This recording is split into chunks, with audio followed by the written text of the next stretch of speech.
Hi everyone, my name is Brian Ordiales, aka the Suited Advisor, and I'm also the founder of Cloud Studio. So not a lot of you know that I actually have a podcast. I have not been posting for a while. I think my last episode was August last year, if I'm not mistaken. But yeah, I've been so swamped and so busy with my business. So, ngayon lang ulit ako nakapag-post. And I just want to show you how quickly you can create podcast snippets or audiogram using OBS. Now, this is what I mostly use to produce virtual events, but there's so much more that you could do with this open source or free program or software. Well, other than using it for recording, if you know what I mean. All right, so here I have a couple of things on my OBS scenes and sources. So if you don't know how to use OBS yet, I suggest you read up, watch a lot of YouTube videos. Most of them are free, so might as well, get to know this technology. All right, so for the sources on this scene, I have a couple of things. I'll turn off some of the graphics.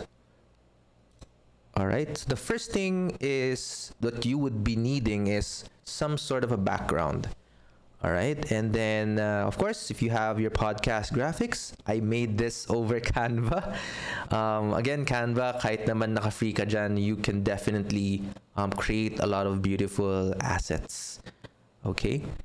And then I also added a plugin. So in OBS po, dahil open source siya, it means na may mga programmers or people who knows how to code can contribute to the community and enhance the capabilities and performance of OBS.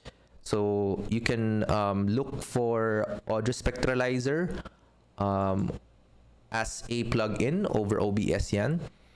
And then ang maganda dito sa plugin na to, itong Spectralizer, is that you can literally select what audio source it will interact.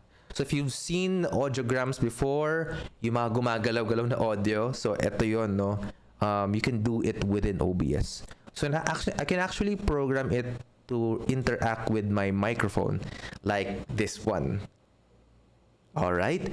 So I can also program it to react to the podcast episode that I have.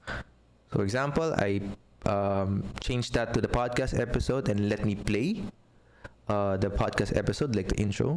I've struggled most of my life blaming my shortcomings on others. But I realized... Up. So, so nagre-react siya to a certain audio that you program it on the settings. Okay, so marami pang mga settings yan for the Spectralizer. I won't be showing you yung settings that I use for this. I'm just gonna let you explore on it. So marami yan, no? So hindi ko napapakita yung settings for that. Let me know, message me, if you really wanna get this. Ang maganda with OBS, the scene, etong scene na to, I can export it on a JSON file and you can import it as well over your OBS. Ganun na lang, gawin natin.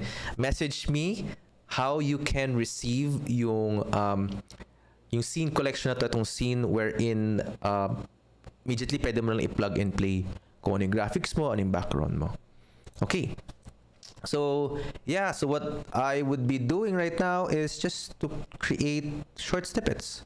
So I'm gonna start recording this one. Oh, by the way, I'm gonna turn off my mic here on this para hindi siya makapture nung recording ko. Okay. So, mamimili ako. I will just choose whatever part that I wanna, highlight on the audio snippet. And eto po ay para sa mga katulad ko na very busy at medyo tinatamad to create and edit some of the videos. Kasi if you do this over, let's say, Filmora or Premiere Pro, for example, for those people who are into editing, medyo matagal din eh. when you edit, and there's a rendering time for editing videos as well. In terms of the settings, just wanna highlight lang din on the output, make sure na about 8,000 to 10,000 kbps. So yun yung bitrate. Of course, the higher the bitrate, the higher the resolution of your video. Since ito, hindi naman masyadong kailangan super high quality, wala naman tayong video ko mismo na gumagalaw, I'd say 8,000 to 10,000 would be okay. But if you want a more higher quality, especially if you have videos over your podcast episode, I suggest that you put this on 10,000 to 15,000 kbps or like 10 to 15 mbps. Same lang po yun. Okay, so I'm now ready to record, but I'm gonna select part of my podcast episode. At the moment, we specialize in virtual. Nagpa-plug in pa pala ako dyan ng Cloud Studio. So, apart from speaking in Tagalog, okay, pili mo na ako. I did not like the expectation. Oh, yun, medyo maganda yun Wanted anxiety for me. Ito, start recording na ako.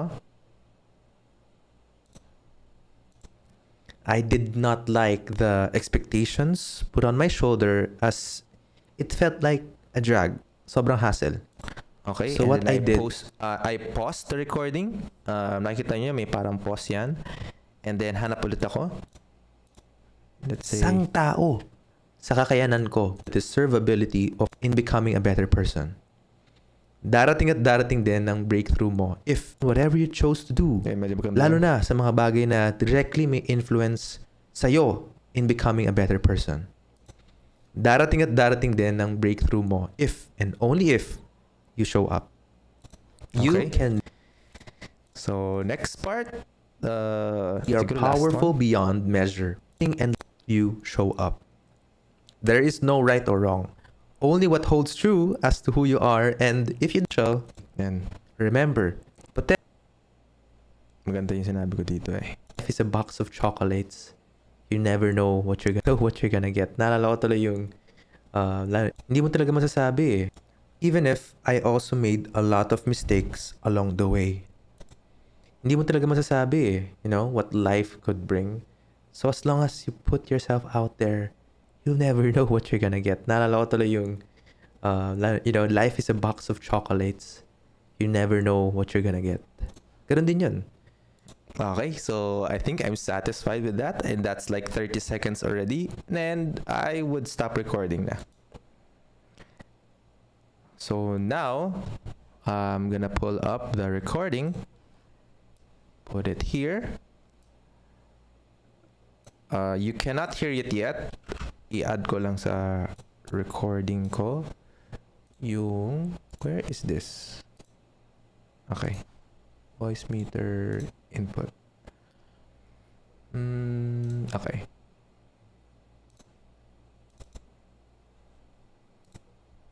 Add ko lang po. Aux input, yeah. Let's see. So, tama na ba? Ayan, okay. So, should be that naka-capture na to. Mute muna ako and let me play the audio snippet. I did not like the expectations put on my shoulder as it felt like a drag. Sobrang hassle. Darating at darating din ng breakthrough mo if and only if you show up. Hindi mo talaga masasabi eh, you know, what life could bring. So as long as you put yourself out there, you'll never know what you're gonna get. Naalala ko tuloy yung, you know, life is a box of chocolates. You never know what you're gonna get. I did not like. All right. So, although if you think about it, medyo, teka lang, off natin si Spectralizer. So medyo there's a lot of things to improve for this, but this essentially cuts down the time that you would be needing to edit. May mga bagay ka pa na, like for example, napansin nyo na yung background nagka-cut between, di ba? So important continuity then in your video, whatever video you post out there, even if ganito lang siya, no? But anyway, it's still a like a shortcut in a way, a hack in OBS, which you can use to your advantage. Now, kayo na bahala kung paano siya gagamitin. Let me know, tag me or message me how this video has helped you create content online, and also tag Cloud Studio as well. So yun lang, peace out everyone, and let's start creating.